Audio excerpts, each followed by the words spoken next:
I can start. Okay. Welcome to the Sustainable Business Council's forum for the Missoula Greenhouse Gas and Energy Efficiency Plan. The Sustainable Business Council is a not-for-profit organization that provides information and support for businesses and organizations that strive to become more environmentally, socially, and economically sustainable. To achieve that, the Sustainable Business Council provides lectures, workshops, and forums like this one. We publish information on the web and also in hard copy form. And we secure discounts from some of our members for sustainable products and services. We also create opportunities for business to make contact with consumers that are also interested in sustainability issues. Our next presentation after this one, by the way, will be on value-added waste management. It will be held on May 6th, and it will be at the Gallagher Business Building in room 119. It's free and open to the public, so you're all welcome to join us there.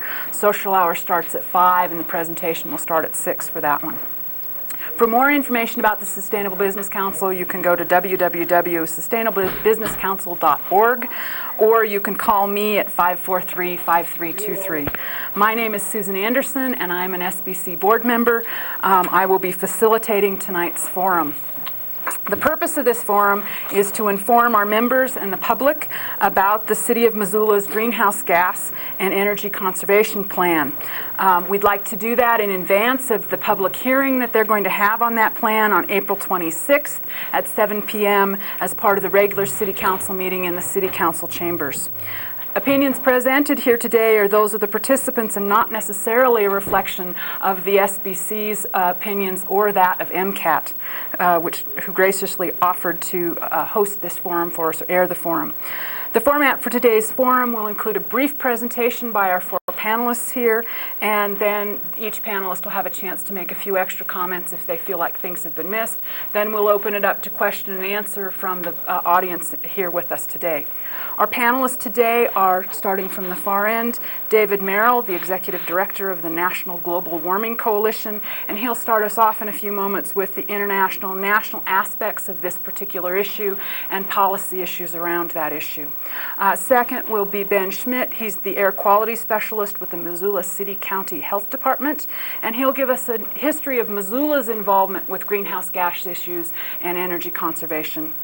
Our third presenter is right here to my immediate right, Steve Patrick. He's the general manager of Roscoe Steel and Culvert, and he got involved with this process in December at the current public meeting, and he'll bring us from December up to date on what's going on with the plan and the latest revisions on the plan.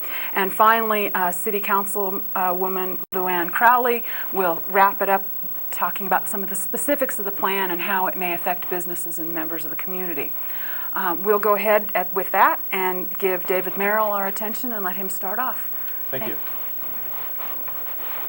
We're here to discuss the local energy efficiency and greenhouse gas emission reduction plan for Missoula, but it's important to remember that this is just one small skit in a major drama that's engulfing the globe. I'd like to use my 5 minutes to give you some of the global and national aspects of this issue. We've known since the 19th century that carbon dioxide, the principal greenhouse gas, has heat-trapping qualities. Indeed, the gases in our atmosphere are what allow life to exist on this planet. Without them, it would be too cold. The problem is that our burning of fossil fuels and destruction of our forests is dramatically increasing the concentration of carbon dioxide in the atmosphere. You can open the drain on your bathtub and set the faucet so that the water coming in equals the water going out. If you set the faucet just a little bit too wide, the tub will overflow. And that's what's happening in our atmosphere. Although global warming activists like myself are pushing government officials to take action, we wouldn't be here today without the work of the international scientific community. For 14 years, there has been a remarkably strong scientific consensus that global warming is occurring, and that the use of fossil fuels must be cut by at least 60%. Carbon dioxide coming out of a tailpipe of a vehicle passing by the studio will enter the global atmosphere, where it will perform its heat-trapping function from the Arctic to Africa for at least the next 100 years. At this point, I'd like to address two myths that have grown up around this issue that I hear all the time. One is that the scientists are really confused if global warming is occurring and if human beings are contributing to global warming. That is a myth. The International Governmental Panel on Climate Change, which is the UN body that's been studying this issue for over 14 years, is an elite body of scientists from over 100 countries. The consensus that they've reached on global warming is a result of the largest, most rigorously peer-reviewed scientific collaboration in history. It's a remarkably strong consensus. It's not unanimous. They usually aren't. There's usually a few people that would question it, but it's a very, very strong consensus. The second myth I'd like to address is that what we're seeing is natural variability. That's not true. There's a very strong scientific consensus that the warming we've seen in the last half century is largely due to human activities. So, the human community has come up with a plan to deal with this. It's called the Kyoto Protocol.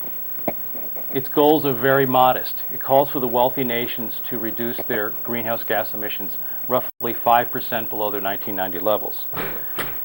They've asked the wealthy nations to address it because 80% of the heat-trapping gases in the atmosphere are from the wealthy nations. The role of the United States is very, very important. In fact, it's decisive.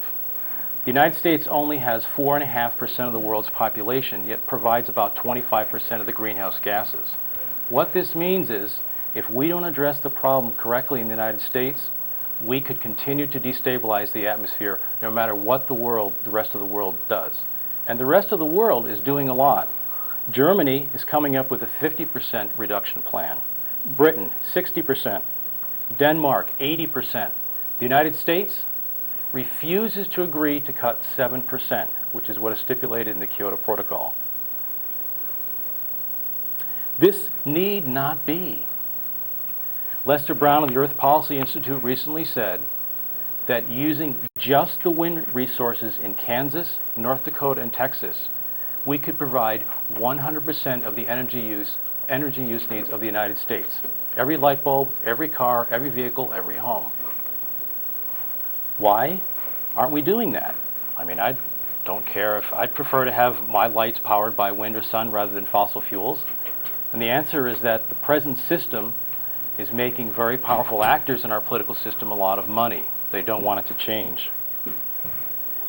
So a few years ago, when I started working on this issue, I was working with Dave Harmon, and we decided that we wanted to come to the Missoula City Council and see if they would live up to their obligation under the Cities for Climate Protection program. And that's why we're here today. It's a very serious problem, and I'm delighted that the community is taking it up.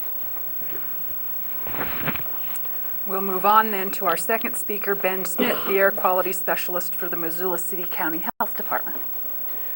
Yeah, I'm going to give a brief history of Missoula's involvement with ICLEI. That stands for International Council for Local Environmental Initiatives, and with the Cities for Climate Protection.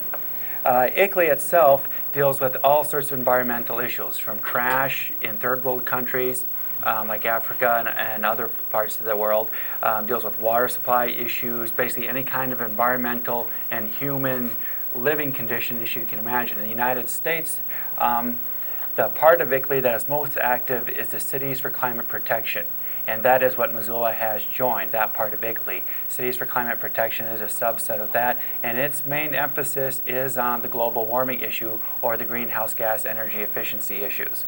As of 2004, over 500 communities worldwide have joined Cities for Climate Protection, and that represent approximately 8% of the world's greenhouse gas emissions. So it's a fairly significant percent of the world.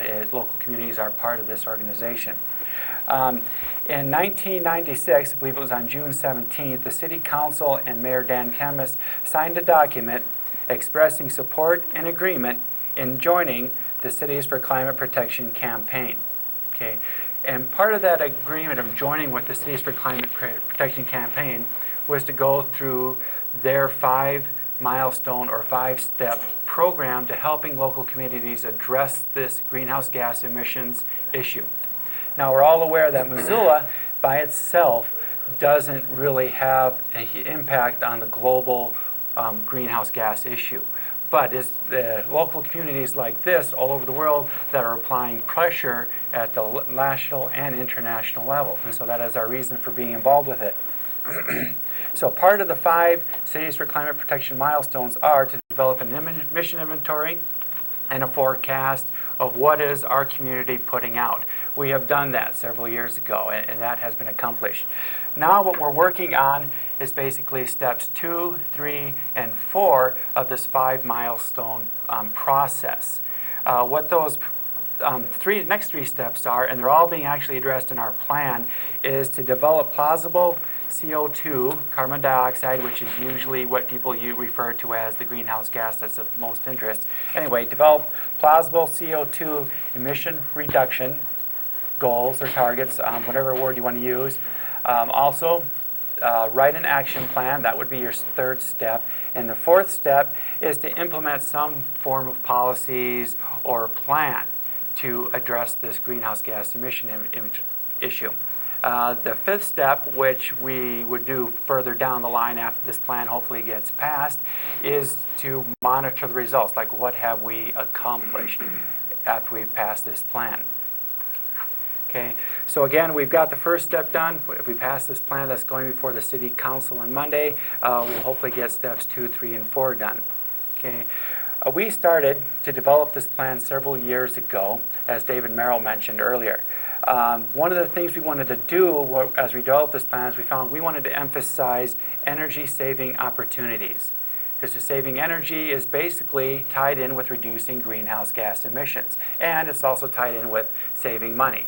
It makes the process more efficient, whether it's a household heating or lighting a house or an industrial source.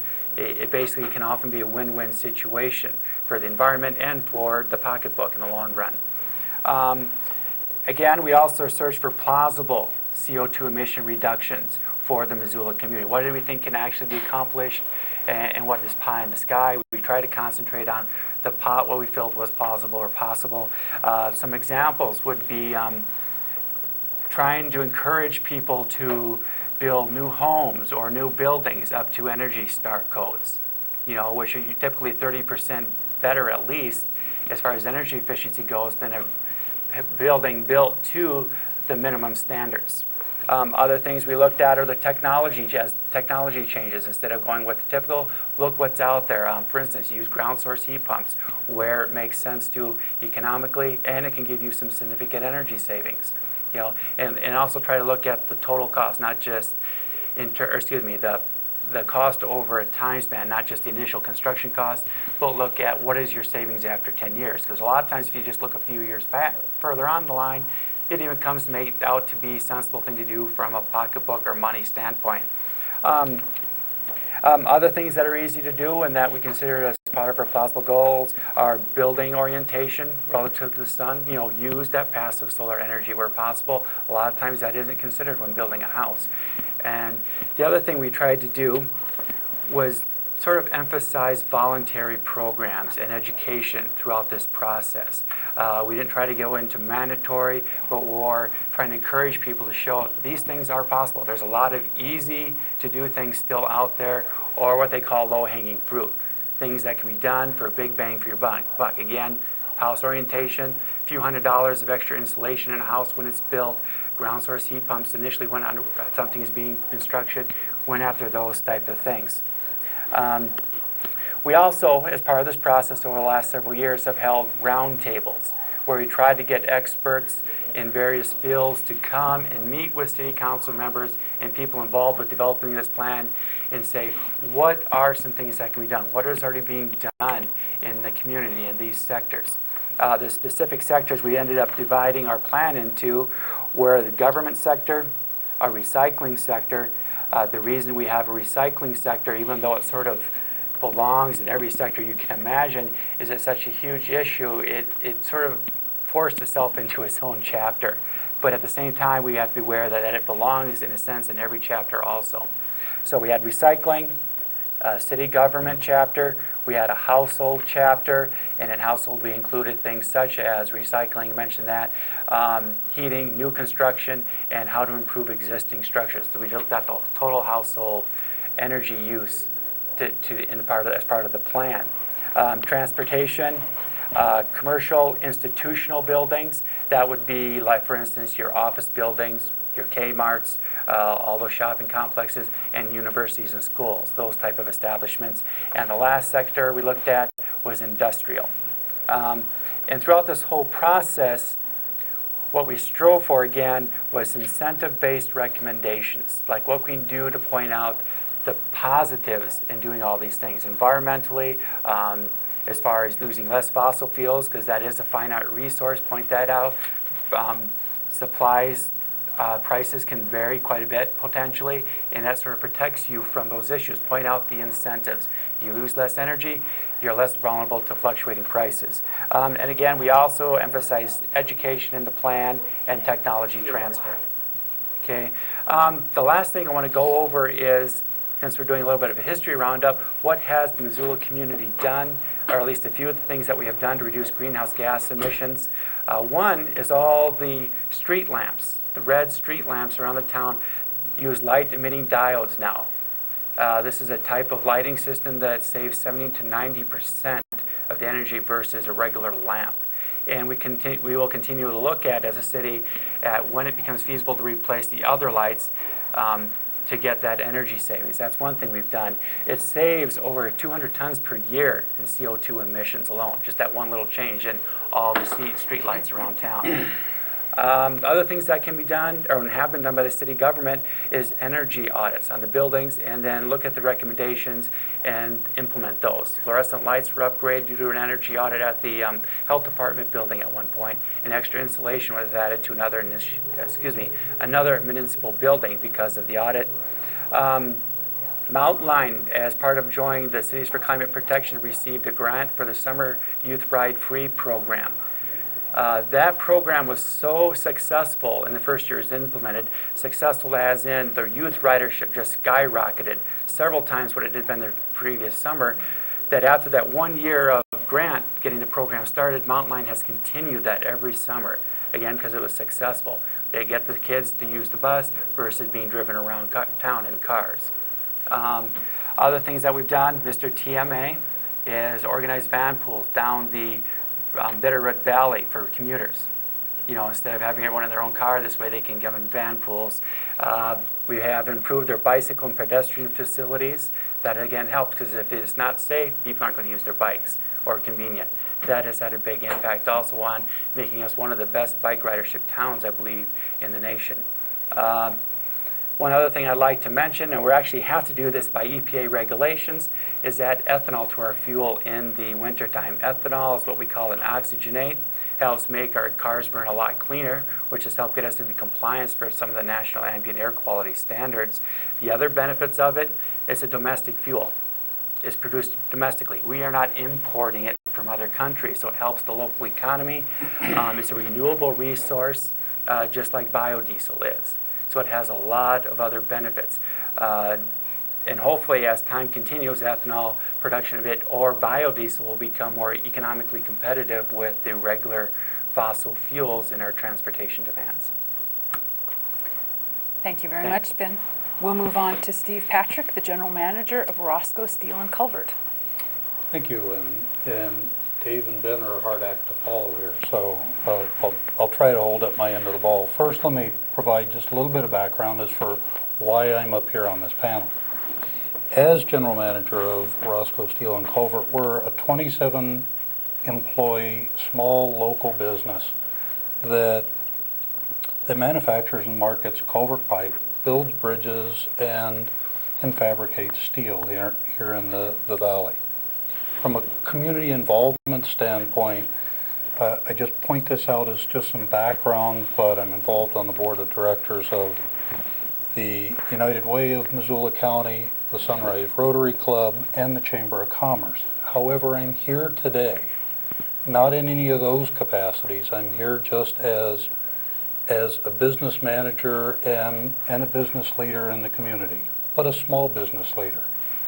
In the city council meeting in December, when this plan first came up I think it was the first time it came up for public hearing, I got up and made a few comments, and a gentleman came up behind me and couldn't remember my name and labeled me as that industrialist that was up here before. I'm not. I don't think it was meant as a compliment, but I'm not sure that what I just went through a few minutes ago would label me as, in fact, an industrialist.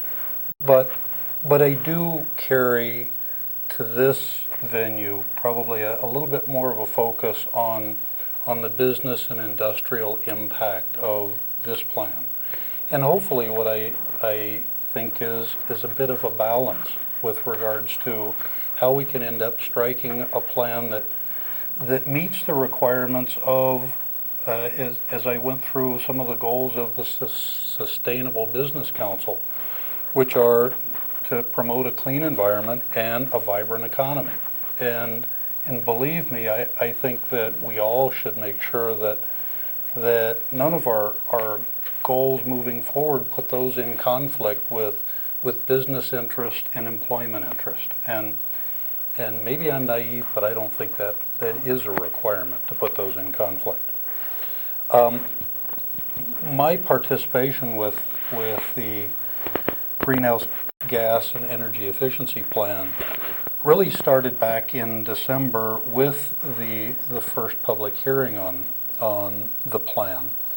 And at that time, the plan still had, it was pretty rough. It needed a lot of refinement, and more from the standpoint of grammar, text. The content was good, but from a business perspective, we thought that it really didn't balance as well the global concerns of greenhouse gas emissions, of which I'm not here to argue. To be quite honest, there's a lot of scientific fact that can be debated both ways on that. I'm not here to debate that. I'll just take it even as a common platform here, that reducing greenhouse gas through energy efficiency is in all of our best interest. But to balance those global concerns with local economic impact, because bottom line, we all like living in western Montana. We like living here in the valley. We like living in the mountains, and we like partaking in all the benefits that brings. So how can we balance these two and be able to provide some jobs and a good, vibrant economy as in all of our goals, and come out with a plan that can meet that. So as an outcome of the December public hearing, I was invited or invited myself to the Conservation Committee meeting in January, of which at that time the Conservation Committee challenged the business and industrial community, as well as the folks that had made the original rough draft of the greenhouse gas emission plan. Dave Merrill, Dave Harmon, Ben Schmidt, and many others, Tony Tweedale, who I see here also, and really kind of threw down the gauntlet and gave us a challenge here. Can we work together to, in fact, refine this draft and provide that balance between global concerns and local economic impact? And we accepted the challenge. Where did that lead us? At risk of leaving out a couple important names, but Dave Harmon, Ben Schmidt, Tony, who I've mentioned before, myself, Jim Leiter from BFI, and Rex Sabota, who is also the committee chairman for one of the Chamber of Commerce subcommittees, worked together over the space of about 5 to 6 weeks, getting together almost weekly. I think it was weekly. There might have been one time where we skipped 1 week, and spent multiple hours each time essentially taking the original greenhouse gas plan and cutting and pasting from that original plan and bringing it in to meet the requirements that the Conservation Committee also gave us collectively. And those requirements were pretty simple. They wanted the plan short, concise, to the point and clear, but also non-regulatory in the sense of not coming out and dictating hard policy that might end up conflicting with things like the transportation plan and other civic and area plans that are being currently worked and implemented. So those were kind of the goals that we all targeted over the past 6 weeks, and just recently finished up that effort, and I think in a very team-oriented way, and presented the plan as it's currently drafted and will be out for public debate on Monday. We presented that to the Conservation Committee essentially this week, and I think in general it meets all the requirements that we set. The primary focus of the plan now, and the area where we're working together is the focus is reduce, reuse, and recycle. And there's no conflict between business, industry, and our civic citizenship and participation as individuals in this effort. Again, I see this as a team effort that we can all work together, and working at the direction of city government and the city council. I think we've got ourselves a plan that will add value to the community. Thank you very much, Steve. We'll move on to Luann Crowley of the Missoula City Council. Well, as a member of the City Council, I attended many of the subcommittee meetings, and that's probably why I was invited to speak tonight, and watched Ben and David and Dave spend a lot of hours trying to put this plan together. And what I'm going to touch on are some of the things that jumped out at me as I read through the plan. But I think as I looked up at the display there, the top line says, "A new way of doing business." And I'm telling you, that's what this plan, if we follow it through, can be for us. Because a lot of it is up here in our heads. It's a way of looking at things. When Steve says reduce, reuse, recycle, that's, for many people, it doesn't seem possible. They might try one aspect, or they might try another. But what we're trying to do here is touch all aspects of how society works, to see what we can do to reduce those emissions, save energy, save money. It is, as Steve said, win-win. So the first thing, as Ben had mentioned, recycling cuts across all the sectors. And I happen to be somebody who loves yard sales. I buy bulk food where I work once a month. I mean, we recycle our own stuff. I work at Adventure Cycling, so we have a lot of publications. We recycle our publications. Fortunately, we have someone there who's a fanatic, and he makes sure we recycle the cardboard, all the envelopes, and once a month they allow us to bring all our recycled material in, and they'll have Missoula Valley Recycling come and pick it up for us. I mean, that's a program that I think a lot of companies could put into practice. Now, most of the time you hear that Montana is at the bottom end of any list that's a national list.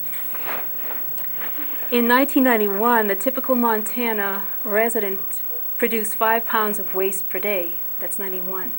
By 2001, the typical Montana resident produced 6.1 pounds per day. And the typical United States resident produced only 4.5 pounds of waste. In 2002, about 15% of all solid waste in Montana was recycled. That means if the national average for recycling is 30%, and about 20% of material is recycled in Missoula. That means we have way, way far to go, but just going 10% could mean an amazing amount of reduction in emissions. Excuse me for reading, but they say it best. The best way to increase recycling is to concentrate efforts at the largest source of solid waste. So overall, the commercial and industrial sector produces more landfill waste than other sectors. And only a small minority of businesses in Missoula are involved with site pickup. On the other hand, the residential sector is probably the major source of newspaper, aluminum cans, and vegetation that gets sent to the landfill. We can be proud that the transportation sector produces a huge amount of waste as junk vehicles, but our junk vehicle recycling program is so good that most Missoula vehicles are already crushed and recycled. So we're doing great there. The second thing that came out of talking about this plan is, when we have people come in, we call them staff, folks come in to tell us we need a truck, we need a mower, we need this or that. We're responsible for how the taxpayers' money is spent. So they go out for bid, and we always take the lowest bid. But in going through this plan, we realized maybe we need to look at things a little bit differently. And so from light bulbs to trucks, we're going to say cost-benefit analysis. Take the initial cost up front, compare it to what's it going to take to maintain it and to operate it over the long term. And I guess we're going to follow that old saying, don't be penny wise and pound foolish. And that's a big change for us, to say, okay, we're going to spend more up front because we know in the long term it's going to save us money. And that's a good thing it's just a good tactic to have. Then as you go through the plan, you notice that when Ben's done all this work, when you compare 1990 to 2010, most of the sectors stay stable, except for transportation. That's more people driving more miles per individual around town. And that's where we have a lot of work to do. Ben mentioned some of the things that are going on. Missoula is trying, but again, I think it's going to take a change in our psyche. We've got the bio bus at the university. They're doing a great job. Once they put that park and ride in and put the bio bus in, they had more people than they could handle, and now they're starting another bus. Missoula, the city of Missoula, has the beginnings of a green fleet. We're going to use biofuel in some of our vehicles. Ben mentioned Mr. TMA and the van pool that goes down to Ravalli County and the Youth Ride program. They list a lot of options we could do to reduce fossil fuel use. Explore the possibility of train service. Next Saturday starts Bike Walk Bus Week. There's so much free food given away during Bike Walk Bus Week. You really ought to give it a try. At least one day. Figure out how to carpool or get to the bus. And if people knew, that's the wonderful thing about the Way to Go Club.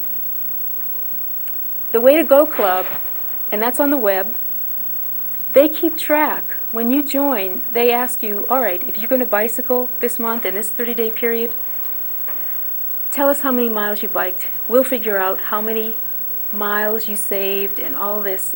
And they keep track. And over the years that it's been involved, we have saved, the people who belong have saved hundreds and thousands of miles. So that means less emissions into the air. So there's lots of ways, but we need lots more. And we need big companies to get their employees involved in these kind of plans where you carpool or figure out other ways to get to work. I think one of the biggest things when I started thinking about it, because when I started working where I work, I was a car person. I just was used to being a car person. And once you get around people who bike a lot, again, it takes a while to understand that biking is not only saving, it's called one less car on the road, but it's fun. And it's doable most of the year. But when I do get in the car now, I plan my trips. I don't go back and forth, back and forth. I try to figure out where I'm going. Okay, that's enough about me, all right? But Bike Walk Bus Week starts April 24th and goes for a week. Right now, we're in the middle, and last night they had the public hearing before the planning board on the transportation update for 20 years. And these people, and this is called the TPPC, the Transportation Planning Policy Committee. That's the mayor, another city council person, Mert Charney, Public Works Committee, somebody from the planning board. They decide the projects for the next 20 years are highway and road projects. And it turns out that a lot of the bike ped stuff, they make the list of what's the priority and what gets funded. And a lot of the bike ped stuff, even though it's a high priority, didn't get funded. So we need people to get in touch with Phil Smith, the bike ped office, and let them know we want as much of the bike ped stuff because it doesn't cost a lot. That's the beauty of it. It doesn't cost a lot, but it makes a lot of difference. So Monday night we finish up, and it could be that we're going to pass it Monday night, but as Ben said, 1996 we signed it, 2004 we're working on it. And one of the things that it says in the very first paragraph is this is an action plan. This is an action plan.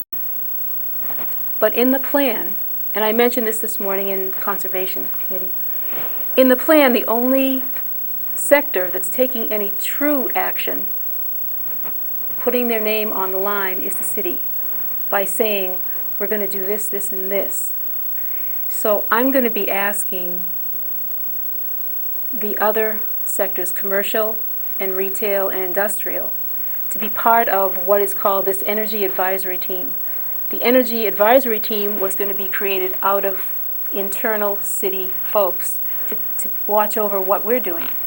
But I think it should include the commercial, retail, and industrial people to come on voluntarily and get together on a regular basis, find out what's going on in their different sectors, so that we have follow-up. If we don't have follow-up, just put it away.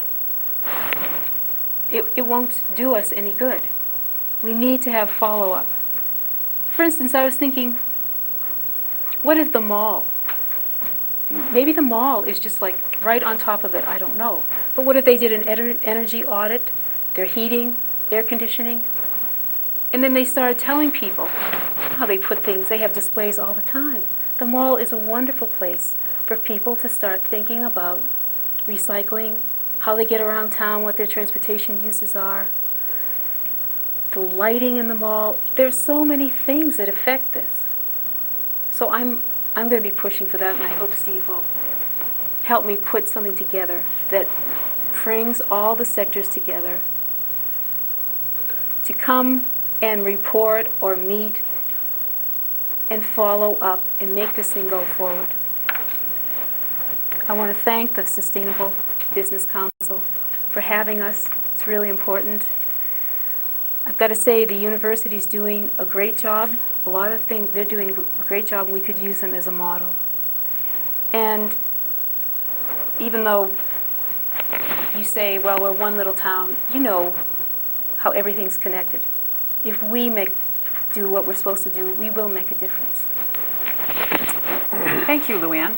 Just for those listening in the audience and on the air, you can view that plan by going out either to the City Council's website or to the Sustainable Business Council's website, which is www.sustainablebusinesscouncil.org. We have a link out to the City Council's website, so you can view that entire plan on the website if you would like to read it before Monday. And again, Monday night, the 26th, during the City Council meeting, they will be having a public hearing with regards to the plan and trying to decide whether or not they're going to adopt it at this point in time. Do any of our panelists have any other comments you'd like to make before we open it up to question and answer? Anything we need to flesh out or fill in? Well, I do, as a matter of fact, with regards to following up with a few points that Luann made, which I think are very positive also, but maybe put a little bit more strength in it. The one, as we really worked at developing this plan and refining it, it became very obvious where some of the primary focus ought to be with regards to where is the growth in fossil fuel burning energy use and greenhouse gas generation coming in the next few years, and where has it come since some of the studies in 1999, 2000, 2001, et cetera. And as Luann pointed out, it's in personal miles traveled, vehicle travel in the valley and in the area. And there was some rather significant growth in that sector. And folks that are trying to wonder where does business and industry, where has this balance and the perspective come from? It was to try to make sure that we focused our efforts in this plan in the area where we had the most control and where it wouldn't necessarily put our local businesses and economy in great jeopardy compared competitively with other businesses in other areas that may not be as proactive in implementing a plan like this. And one was in the commercial trucking and commercial transportation sector. And again, you're talking, airports, you're talking literal commercial trucking and local and long-haul delivery. And we have a few businesses here, Watkin Shepherd being one to just pick from, that is one of the largest employers as a local Montana commercial trucking area, and they're very proactive on maintaining controls on their fleet. They're newer trucks. They're very proactive on their environmental concerns. And what we wanted to make sure of is that we didn't, in fact, build a plan that focused first and foremost or up at a priority stage on those portions of our economy and our business that are already working hard to, in fact, maintain both jobs as well as a focus on environmental sensitivities and efficiency. So what we did is really structured more and focused more in the plan to those areas where we all have both individual and collective capabilities to bring that growth in greenhouse gas emissions, yet alone cut them, and be able to focus those efforts and with the maximum benefit. So I just wanted to give one example in there. A few other examples of recycling that just one that I'm very close with, and it's following up again on something Luann said with regards to junk cars. Well, I don't know if people realize that the steel industry happens to be one of the most proactive industries, and that somewhat seems like something that's not very well known with regards to recycling. 70% of the U.S. steel industry is recycled. 70%. Find out. Give me another example of an industrial sector or a major business sector that has 70% recycle rates. The paper industry is working real hard at it, and I think it's up in the 10 to 15%. That's not a factual number. I'm not sure. I think that's pretty close. But again, there's some real good efforts that are going on out in our economy that aren't necessarily coming up into the light of day, and we just want to make sure that we're dealing with some facts and focusing our efforts where we get the maximum results. Yeah, I wanted to bring up something that shows where when there's a lack of federal leadership, it creates real problems in trying to move forward, and that's the issue of biodiesel. When you purchase biodiesel in Germany, it's cheaper than petroleum-based diesel.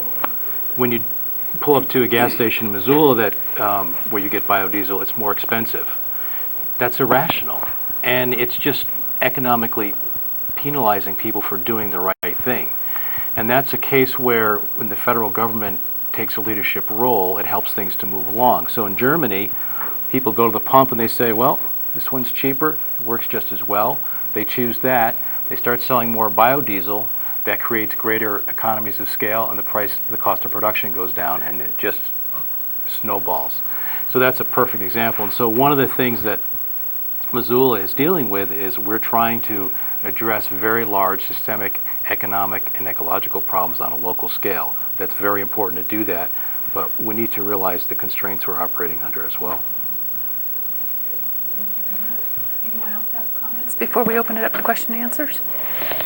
Steve? Okay. Do we have any questions from the audience then? Okay. I'm going to bring the mic out to you. I think I am. I'm wired here. I'm not sure how far I can go. And if you'll go ahead and give us your name and then maybe speak into the microphone. If you want to direct it at any individual, go ahead. Otherwise, we'll let them decide who will respond to it. Go ahead. My name's Patricia Hogan, and this is, well, I'm going to make a comment first and then address the question to anybody who wants to answer it.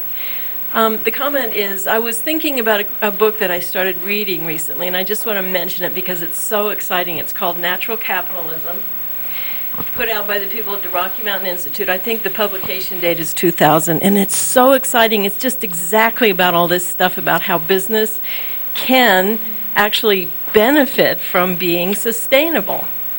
Okay, so enough on that. My question is, I understand that in the past we actually had an ethanol factory or industry or something up in northeastern Montana, and we don't anymore. Does anyone know anything about that? And why don't we now anyway? Doesn't it make sense that we would? Does anybody know anything about that? I don't know of any large-scale ethanol industry that Montana's ever had for ethanol, as in being made for fuel use in automobiles. There's been a lot of projects proposed up in the Highline area, Havre, Great Falls, to use the wheat and produce ethanol up there. None of those have been done at this time. There's also a lot of proposals that are gaining steam now. I don't know if they'll actually happen or not. You don't know until the dollars actually come in, to start a biodiesel factory somewhere in Montana, again in the same area. One of the benefits of biodiesel is right now, because of the production processes and the way it's made, all that, it's actually get a larger amount of fuel for the dollar that you put in than you do from ethanol.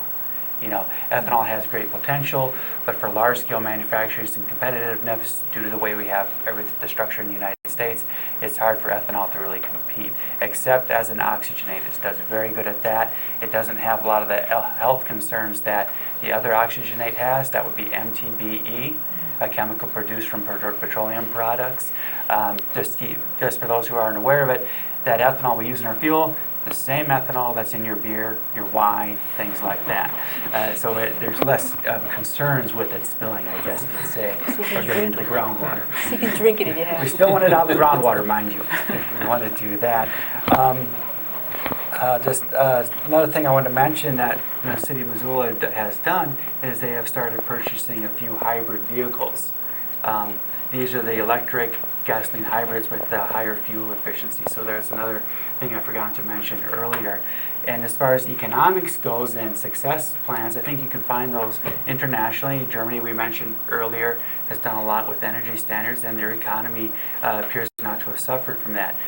United States, the state of Minnesota has fairly strict regulations for new housing construction as far as energy efficiency goes, and that has not hurt their housing business or industry whatsoever. It is, even through the latest recession, they are still building and doing quite well, and for everything I've read, it's actually been a very successful program, especially since a lot of places it's cheaper to conserve energy than it is to build a new power plant, so the power plants are totally behind that in Minnesota.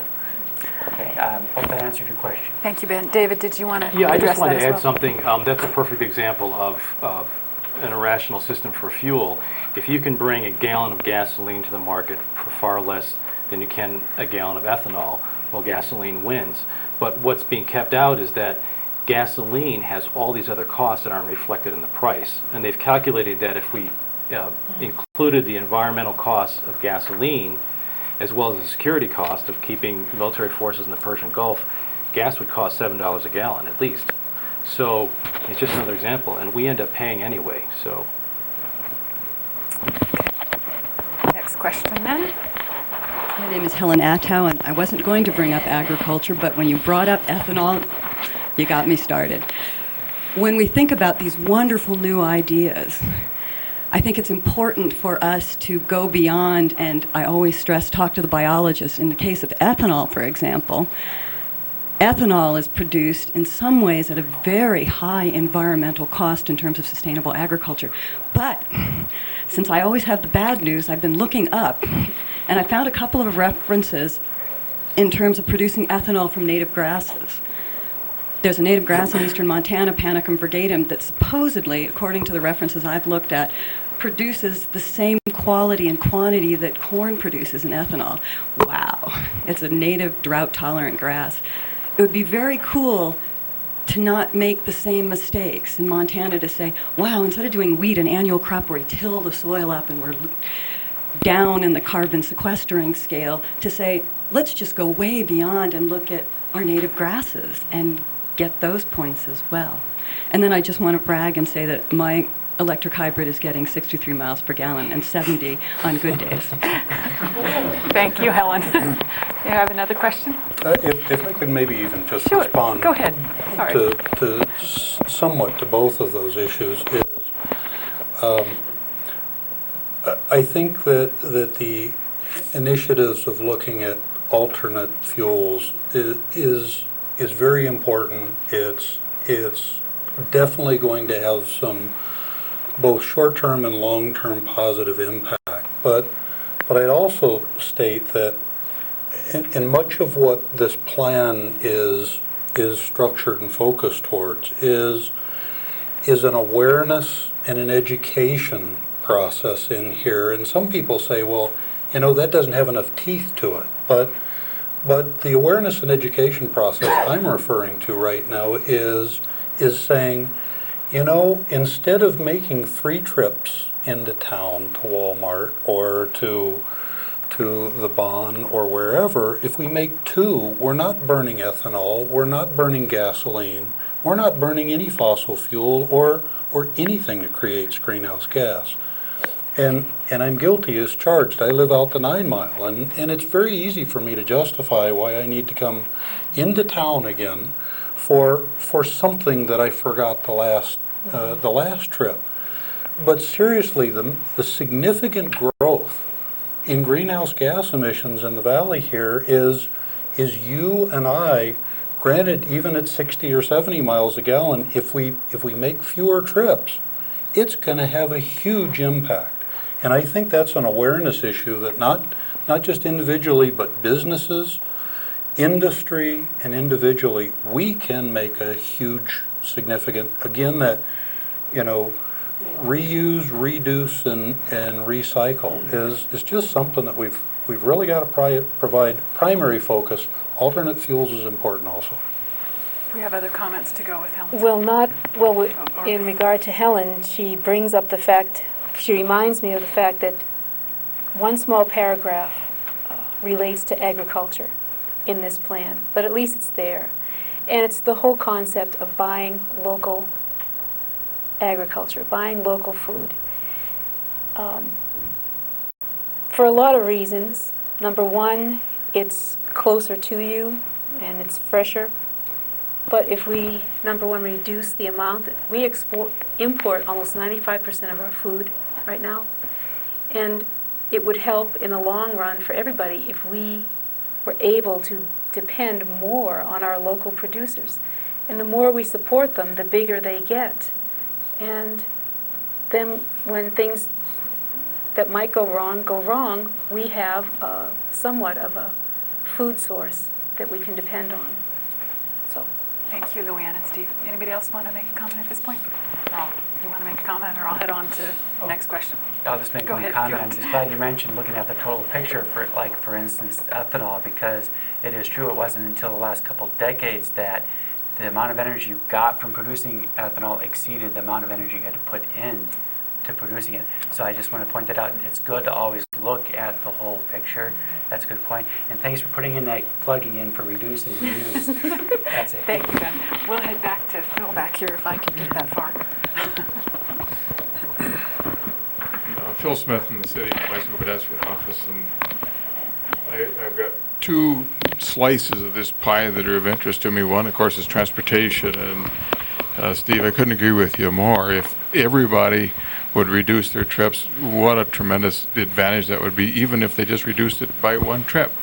We don't tend to think that's reasonable because a lot of people have a lifestyle or maybe it's requirements that make it impossible to do that, and particularly in the Missoula Valley, a fair share, and I loosely, without documentation, use the number of something like a third of our total traffic is out-of-area traffic. It's people who live in Sealy and come down for the doctor or whatever else.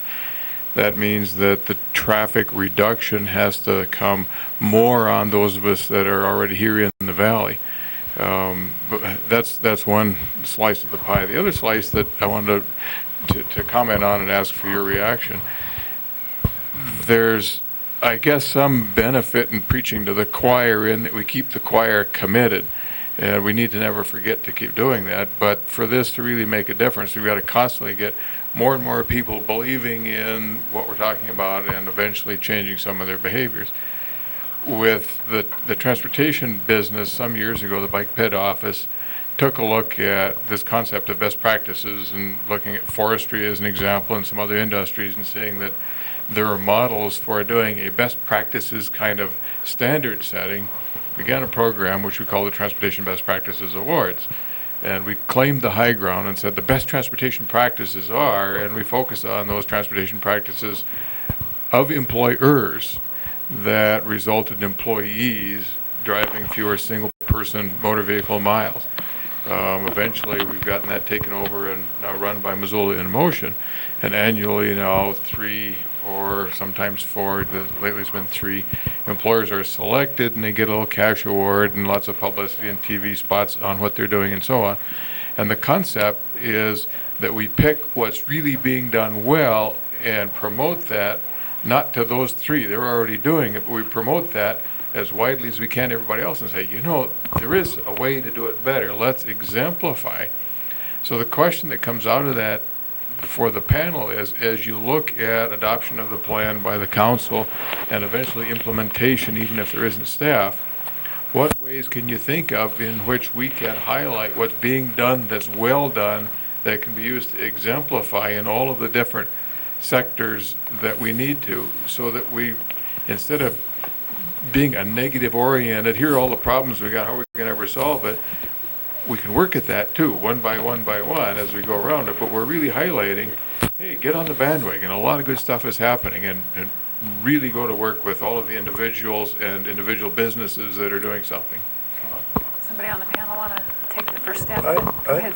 I would. I think this might be a bad example, but I hope not, is somewhat of in the same light with these comments are, we've had a lot of controversy in the local community and area with regards to road improvements on I think Russell Street's one of them, and you hear all about roundabouts, this and accidents and pedestrian crosswalks and biking concerns, but I never have heard once yet as for whether in fact a roundabout may be a more fuel efficient way of managing traffic. So again, part of this process here is to try to sit there and say, really, awareness issues, education on all of our parts as individual citizens, and whenever we're making value judgments as voters and taxpayers, we need to be asking and putting fuel efficiency and energy use right up there in the forefront. I'd be willing to bet you maybe a roundabout might be a heck of a lot more efficient. And now maybe that has been debated in some of that. And I would just say, though, that that's another example of we need to get fuel efficiency up there in every one of our debates of not only just public policy, but how we manage our lifestyles. Thank you, Steve. I have to stop us right here. The audience will be allowed to have more questions if you want, but we're running close to the end of our taping time. So I want to make certain to let you know, I want to welcome or thank you all for coming to the Sustainable Business Council's forum, and I thank our 4 panelists here and for coming out today. If you have more questions about the Sustainable Business Council, you can go to www.sustainablebusinesscouncil.org. You can find out about us, and you're welcome to call me as well. My name is Susan Anderson. I'm one of the board members. My phone number is 543-5323. And again, we'll go back after? Just mention the Monday night Oh, meeting. right. Monday night, there's going to be a meeting in the City Council chambers at 7 o'clock. It's the regular City Council meeting where they will be discussing, have an open, a public forum for this particular greenhouse gas and energy efficiency plan, and we encourage anybody in the community who's interested in the plan to go to that meeting. There is also, the plan itself is out on the City Council's website. You can link to that from the Sustainable Business Council's website if you'd like to read the plan itself. Our next meeting will be posted out on our website very soon. It's May 6th. You're welcome to join us there. We'll be discussing value-added waste management, ways to reduce your wastes and hopefully improve your profits. So thanks for coming tonight. And I think that's the end of the tape. Does anybody else want to address Phil's question at this point in time? We could clap. That'd be good. Sorry about that. Anybody else want to address that question?